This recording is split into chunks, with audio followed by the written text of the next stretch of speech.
Aleluia. Amém, glória a Deus. Nós estamos muito felizes e juntos aqui para trazer algo para o coração de vocês. Sabe que primeiro Deus fala com a gente. Deus primeiro nos ensina, nos exorta, primeiro com a gente, para depois, para a gente poder transferir tudo aquilo que o Senhor quer nos usar para falar ao seu coração. É verdade. Essa palavra, né, Pedro? Desculpa te interromper, perdão. A gente tá... Essa palavra fez parte de uma temporada da nossa vida. Sim. E a gente orando, pedindo direção para Deus. Né? O que a gente, juntos aqui, ia trazer para vocês. É interessante que Deus ele tem uma palavra individual para você, mas muitas vezes o Espírito Santo ele tem uma palavra para tua casa. Quando você é casado, quem é casado aqui em nome de Jesus? Quem está solteiro aqui em nome de Jesus? Levanta a mão com fé. Amém. Deus, quando você é casado, você é uma só carne. Amém, igreja? E às vezes Deus tem uma palavra para a tua casa, para a tua vida. E quando Deus nos deu essa direção de pregarmos juntos, a gente entendeu, não é um culto de casais. Pelo contrário, são duas pessoas que receberam algo do Senhor. A gente espera fazer isso mais vezes em nome de Jesus. Os últimos 3 cultos foram bênção demais, né? Nós tivemos muitos testemunhos. E eu acredito que essa seja uma direção que Deus quer nos dar em alguns momentos. Uma casa trazendo uma mensagem de esperança para a tua casa, em nome de Jesus. Amém, amém. E hoje nós vamos compartilhar a história de um homem chamado Jairo. Uma história que eu gosto demais, sou apaixonada por ela. Fica lá em Marcos 5:22. Eu vou ler com vocês. Então chegou um dos líderes da sinagoga local, chamado Jairo. Quando viu Jesus, prostou-se aos seus pés e suplicou repetidas vezes: minha filhinha está morrendo. Por favor, venha e ponha as mãos sobre ela, cure para que ela viva. Jesus foi com ele. Aqui a gente vê a história de um homem chamado Jairo. Jairo era um homem líder da sinagoga e ele era um homem bem-sucedido financeiramente, em todas as áreas dele. Mas Jairo estava com um problema muito grande na casa dele, que a filha dele estava morrendo.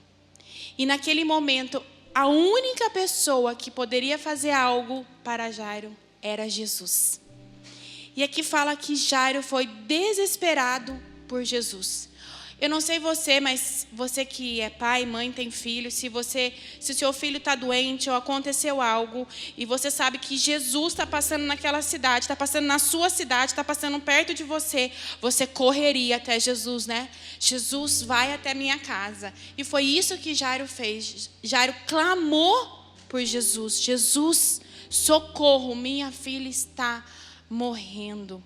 Eu não sei para quem você tem clamado nos seus momentos difíceis. Eu não sei quem você tem buscado, quem que você tem pedido socorro. Esse homem estava desesperado, mas ele pediu socorro e ele clamou a Jesus. O clamor, ele é além de uma oração. Se você for colocar nas classificações de intensidade, clamar é além de uma oração. É interessante que ele falou repetidas vezes. A palavra é muito clara.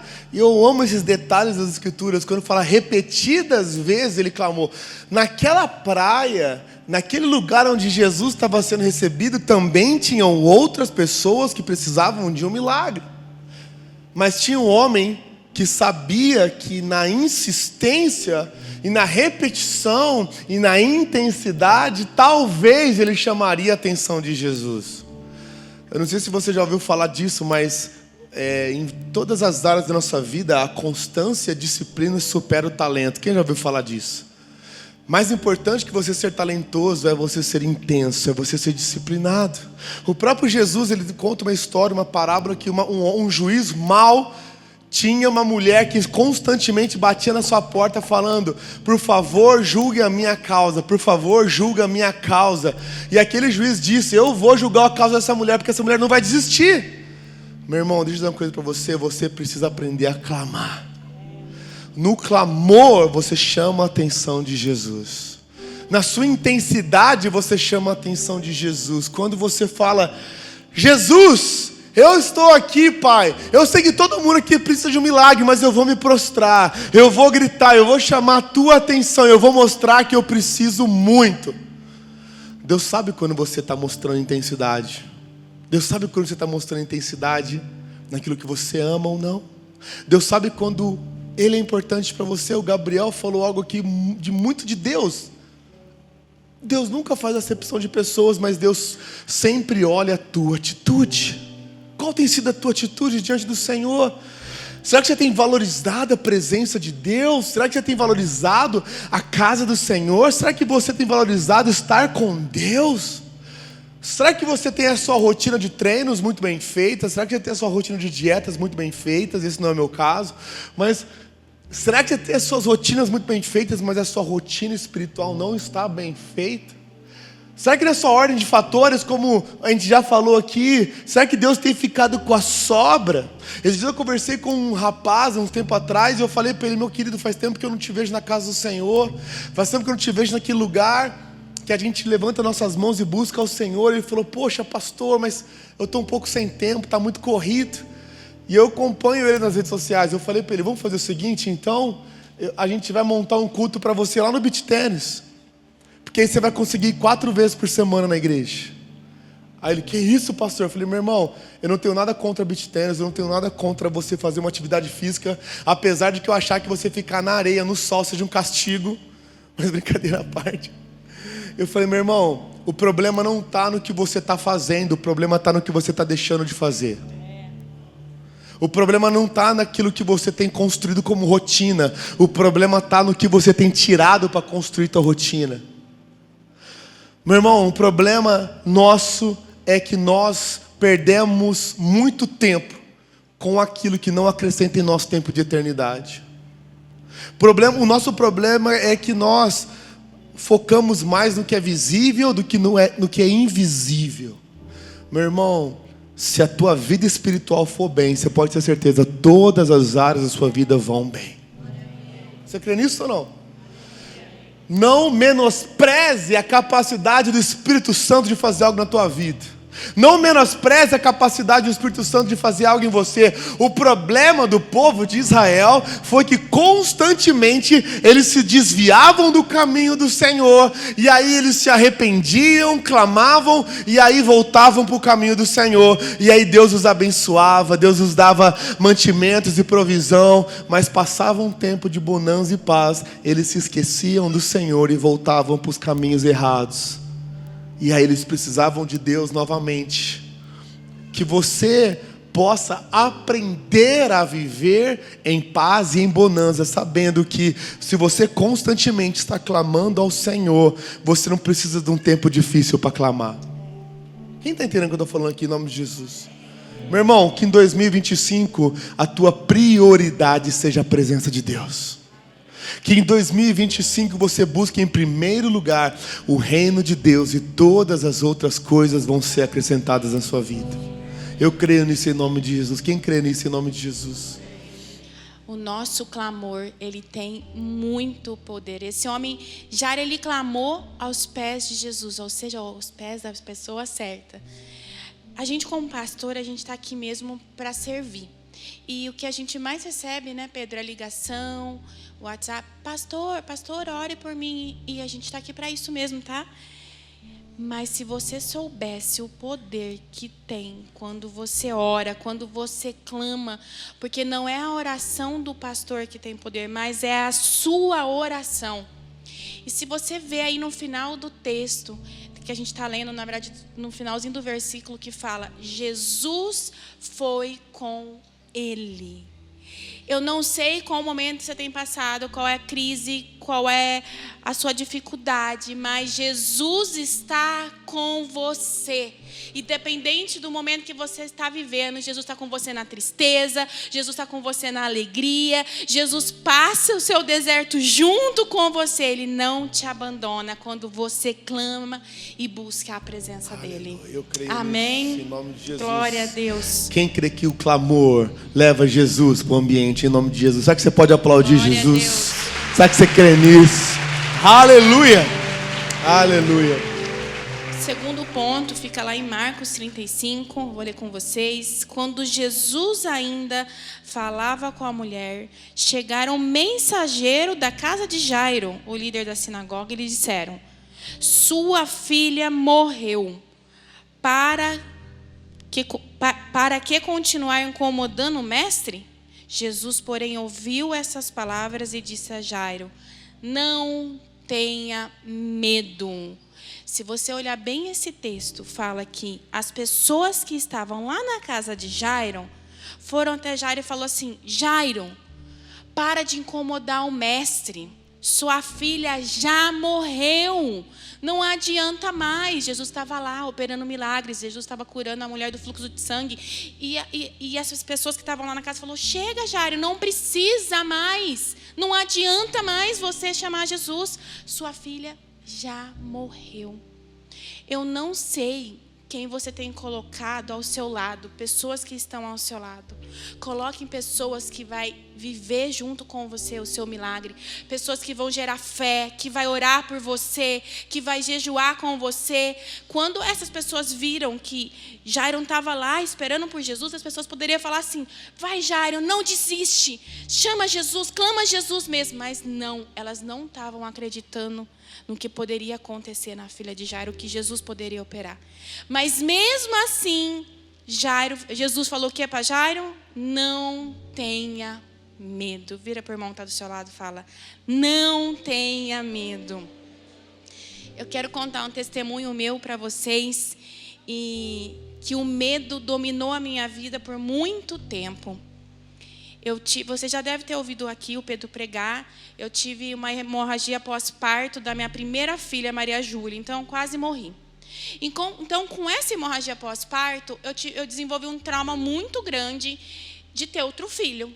Eu não queria ter, porque eu quase morri, foi horrível. Então, na minha mente, se eu tivesse outro filho, ia acontecer a mesma coisa comigo. Então, eu vivi muito tempo com esse medo, com esse trauma.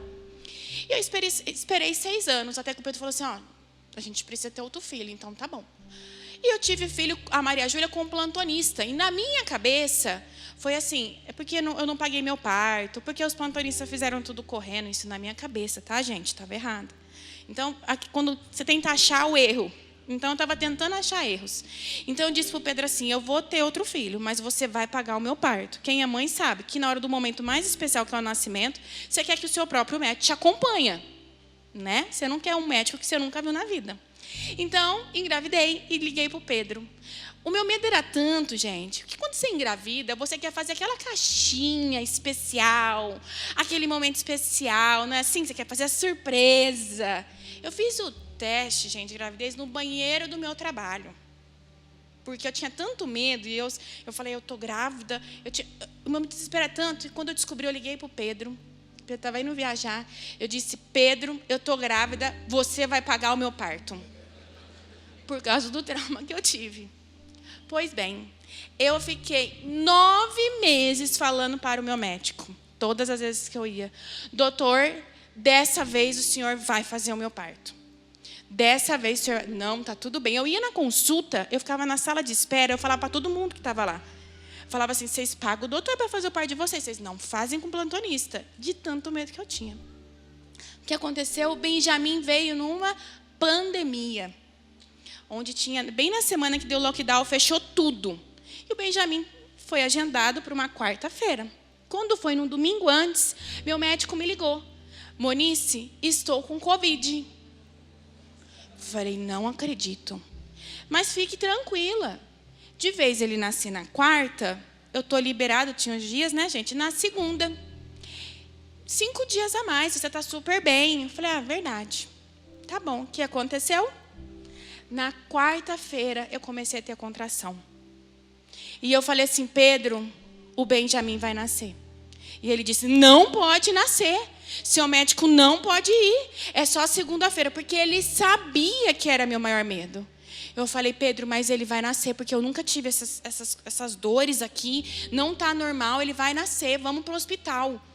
Aí ele ligou para o meu médico, e o médico falou: fica tranquila, é normal essas contrações, mas vai para o hospital. Fui para o hospital, eu, o Pedro, a Gabriela Maganete, o Renan foi junto com a gente. Eu cheguei no hospital, gente, eu nunca fui atendido tão rápido. Aquela escuridão, não tinha ninguém, lockdown. Eu com aquele medo, aquela angústia. E eu não sei vocês, quando eu ficava com medo, desespero, me dava um nó, eu não conseguia nem falar. A minha pressão, não tem pressão alta, estava 16. E o Pedro não podia entrar, o Pedro ficou literalmente na rua. E eu entrei e eu falei assim, eu contei minha história para a doutora em 1 minuto. Doutora, eu tenho um trauma assim, não pode nascer. Meu médico não pode vir.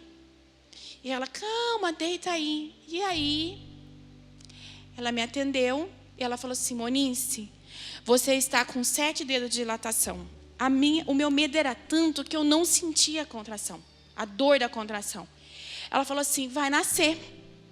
Vai lá falar com o seu esposo se você quer a equipe médica sua ou se é nós que vamos fazer seu parto. Gente, eu levantei daquela maca, eu pus a mão assim na maçaneta da porta e eu disse assim, ó, a médica não entendeu nada porque eu falei em voz alta. Eu falei, Deus, o Senhor sabia que esse era o meu maior medo, Deus. Porque o Senhor não esperou até segunda-feira, Deus. Esse era meu maior medo. Por que o Senhor está fazendo isso comigo? Na hora, uma voz veio, Espírito Santo, literalmente, falou, Monice, a sua confiança tem que estar em mim, não no seu médico, Monice. Na hora, gente, eu entendi que Deus estava querendo me ensinar algo ali. Eu coloquei toda a minha confiança no meu médico. Eu coloquei toda a minha expectativa, todos os meus medos no meu médico. Mas não era o meu médico que ia me operar, era Deus. E Ele fez justamente isso para poder me ensinar, para eu poder enfrentar, para eu poder vencer. Eu varei aquele corredor assim, ó. Eu lembro como se fosse hoje, o Pedro lá fora, a Gabriela num vidro assim. E eu disse, Pedro, vai nascer. Eu estou ligando para a equipe médica. Eu falei, não precisa. Eu vou fazer com um plantonista, porque quem vai fazer meu parto é Jesus. Eu não sei qual medo você tem enfrentado hoje. Aleluia. Eu enfrentei assim, esse medo por muito tempo na minha vida. E Deus me colocou numa situação para mostrar que a minha confiança tem que estar nele. A sua confiança tem que estar em Jesus nos seus momentos difíceis. O seu medo tem que ser lançado sobre Jesus, porque Ele pode fazer todas as coisas. Ele fez muito mais aquele dia do que a gente poderia ter planejado com o meu médico. Eu economizei um parto, então fiquei super feliz. Fez uma viagenzinha, né? Depois. Eu fiquei, sério, amor, Jesus, obrigado, mais uma vez. O meu medo era tanto, gente, todo mundo sabia. Que a hora que o Pedro ligou pro meu sogro, vai nascer, e todo mundo já sabia o meu medo. E meu médico não podia. Meu sogro veio com meu cunhado, ficou orando em volta do hospital, porque ninguém podia entrar. Meu pai ficou dando volta igual o muro de Jericó, assim. Todo mundo, minha mãe e meu pai orando de casa. Você sabe que Deus preparou uma médica, uma mulher de Deus, que ela foi lá, ela não poderia fazer, mas ela foi lá fazer, uma mulher de Deus. Gente, o plano de Deus é melhor que o nosso. Quantos creem nisso em nome de Jesus? Se Deus está te colocando numa situação que só depende dele, então confia que vai ser melhor que você imagina. A médica entrou assim na sala de cirurgia, estava os enfermeiros tudo lá. Ela falou, eu posso fazer uma oração? Eu falei, claro, seu pastor. Pode. Aí quando eu achei que ela ia fazer uma oração assim, ó, Senhor Jesus. Ela começou, eu falei, meu Deus, o Benjamin vai vir pentecostal. E foi incrível, ela pegou o Benjamin, ela tirou o Benjamin da barriga assim, ela falou, pai, vem cortar o cordão umbilical. Eu falei, não, deixa Deus te usar aí, minha irmã. Ela pegou o Benjamin, ela falou assim, ó, Deus, no primeiro segundo de vida dele, Deus, nós consagramos o Benjamin a Jesus. Ele é teu, ele vai transformar esse mundo pelo poder de Deus. E aí Deus falou para mim, era isso que eu queria. Eu tenho um plano melhor que o seu. Meu irmão, a tua bênção está do outro lado do teu maior medo. Deus, Ele está do outro lado daquilo que você mais teme. Quando Pedro começa a andar sobre as águas, Pedro estava numa tempestade. Ele sabia quão perigoso era sair de um barco na tempestade. Pedro sabia que era perigoso sair do barco no meio de uma tempestade, mas no mar estava Jesus. Meu irmão, se Jesus está te chamando para andar por sobre as águas, ande. Se Jesus está te chamando para caminhar pelo seu desafio, ande, porque Ele tem algo melhor para você. Quantos creem nisso em nome de Jesus? Será que você pode aplaudir Jesus? Aleluia! Uma coisa que eu aprendi, Jesus, Ele não depende da situação favorável para operar um milagre. A situação para mim estava ali de medo e Ele operou. E Ele vai operar na sua também, assim como Ele fez na nossa. Ele não se atrasa. É isso. Ele não tem medo de fazer um milagre maior. O seu maior milagre sempre vai ser o último, em nome de Jesus. Deus tem um milagre maior para você amanhã. Você quer nisso ou não? De fé em fé, de glória em glória. Para Jesus curar uma dor de cabeça e ressuscitar alguém, é a mesma coisa. A especialidade de Jesus é fazer milagre. Não importa quão difícil é. As coisas... Ai, Pedro, eu estou com medo. Parece que as coisas estão piorando. Nada piora perto de Jesus. As coisas só ficam maiores. A única coisa que aumenta do lado de Jesus não é o problema. Abre teu coração para isso. O que aumenta ao lado de Jesus é o testemunho. O teu testemunho está crescendo em nome de Jesus. Fala para 2 pessoas aí, o teu testemunho está crescendo. Amém, irmã. Amém. Amém, minha amada. Amém, glória a Deus. E o último ponto, gente. Deus está falando com você aí, sim ou não? Deus está falando com você? Glória a Deus. Traga Jesus para a sua casa. Amém. Faça como Jairo. Jairo fez o quê? Jesus, corre para a minha casa. Traga Jesus para a sua casa. Quando você traz Jesus para a sua casa, todas as coisas começam a entrar no lugar. Quando eu falo casa, gente, você pode até pensar realmente para a sua casa, trazer Jesus para o seu lar, para a sua casa, para a sua família. Mas a casa também pode ser o seu coração. Estou se referindo ao seu coração, à sua vida.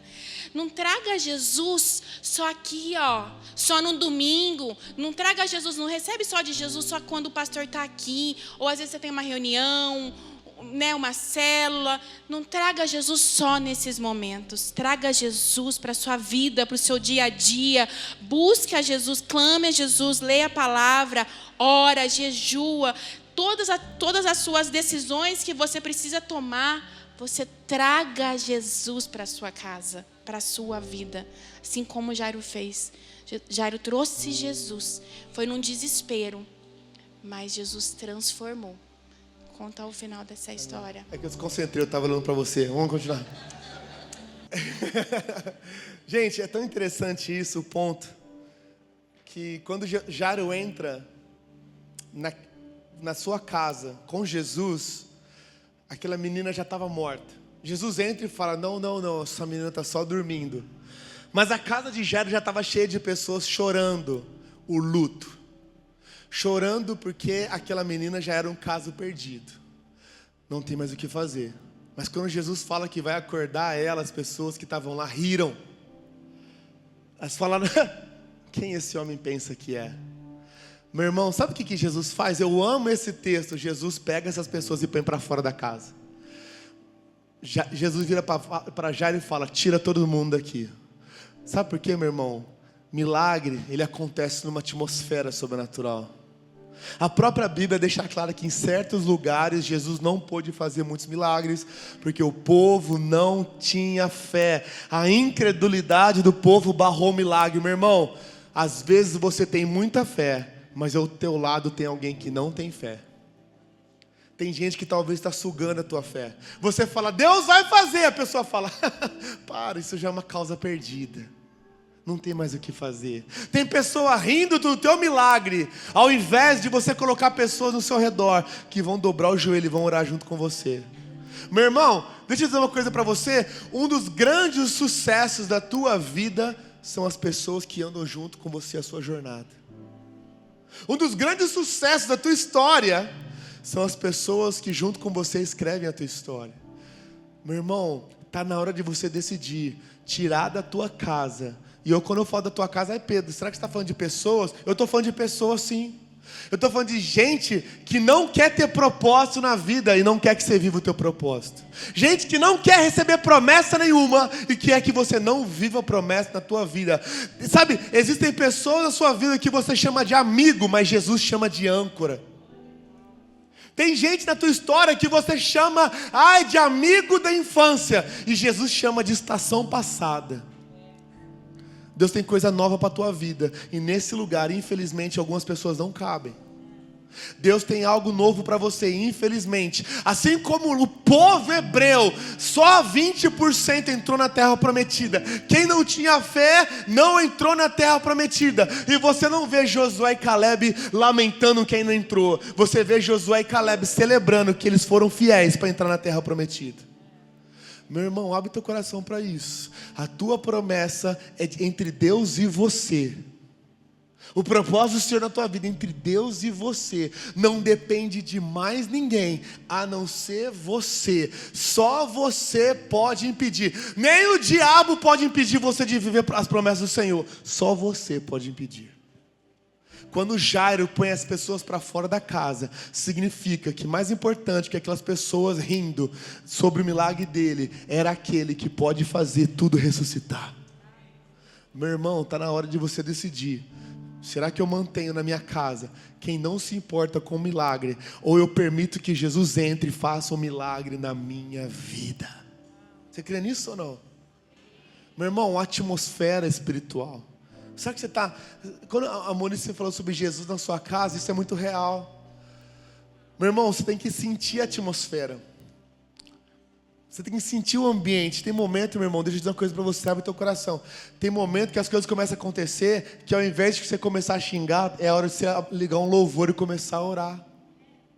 Tem momentos na tua vida que você está sentindo a atmosfera acontecer. Tem gente que entra na tua casa e começa a falar de você, falar de problema. Casamento é assim mesmo, no casamento não dá certo. Você cansou da tua mulher. Tá na hora de não sei o que lá.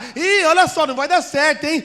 Vai falir de novo. Tá na hora de você levantar um altar para o Senhor e falar: ei, eu não me importo com as vozes que não vêm do Senhor. O mais importante é a voz que me dá destino. É a voz do Senhor.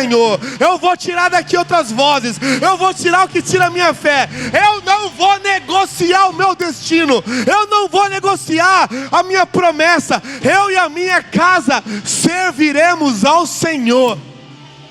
Meu irmão, lá na tua casa, lá na tua vizinhança, a tua casa, diferente talvez das outras, ela vai estar cercada dos anjos do Senhor. Na tua casa existe uma marca na porta, é a marca do sangue do Cordeiro. A tua casa tem que ser diferente, o ambiente tem que ser diferente. As pessoas têm que passar no teu portão e falar: meu Deus, eu arrepiei, tem alguma coisa aqui. São os anjos do Senhor protegendo a minha casa de todo mal. Eu creio na promessa do Senhor. Eu creio na prosperidade do Senhor. Eu creio na paz do Senhor. Vamos lá, celebra Jesus, se você crê. Eu creio naquilo que só Deus pode fazer. Eu creio. Eu não troco a minha promessa por nada nem ninguém. Em nome de Jesus. Aleluia. E o final desse texto fala que Jesus levanta, ressuscita a menina que dorme. Jesus foi lá e operou o milagre, ressuscitou a menina. A função de fazer o milagre é de Jesus na sua vida, mas a função de alimentar o seu milagre é sua. Quantas vezes Jesus vai, faz um milagre na sua vida, você recebe uma bênção, você se alegra, mas passa 1, 2 semanas e você se esquece do que Deus fez. Jesus, quando levanta a menina, Jesus vira para Jairo e fala: dê a ela algo de comer, né? É isso. Jesus ressuscitou, fez o milagre e falou: Jairo, dê algo de comer a ela. Alimenta. Se alimenta da palavra. Quando você se alimenta, busque a presença da Bíblia da irmã, meu Deus. Se alimenta dessa palavra, busque a presença de Deus. Nunca se esqueça daquilo que Deus fez na sua vida. Na verdade, o nosso maior milagre que Deus deu para nós é a nossa vida eterna. Jesus morreu por mim e por você. Esse é o nosso maior milagre. a vida eterna. Mas eu creio que Jesus tem muito mais para fazer na sua vida. Constantemente você precisa lembrar do que Deus fez. Constantemente você precisa, sabe, o povo de Deus, quando atravessou o Rio Jordão, foi uma ordem dada a cada família: peguem uma pedra e esse vai ser um memorial daquilo que Jesus fez. Eu tenho certeza que eles pegaram aquela pedra e colocaram no lugar de destaque da casa, e toda vez que eles passavam, eles lembravam: um dia Deus tirou a gente do deserto. Meu irmão, você precisa se alimentar para você manter o seu milagre vivo, para você constantemente se lembrar daquilo que um dia Jesus fez, e Ele vai continuar fazendo em nome de Jesus. Quem crê nisso? Amém. Em nome de Jesus? Glória a Quem Deus. tem um milagre para ressuscitar? Talvez você tenha algo na tua casa que Deus precisa ressuscitar. Talvez seja um sonho, um plano, um projeto. Nós cremos no poder da ressurreição. O poder da ressurreição está neste lugar e vai levar você a viver tudo que Deus tem para você, em nome de Jesus. Quem crê? Amém, glória Aleluia. a Deus. Você pode ficar de pé no seu lugar.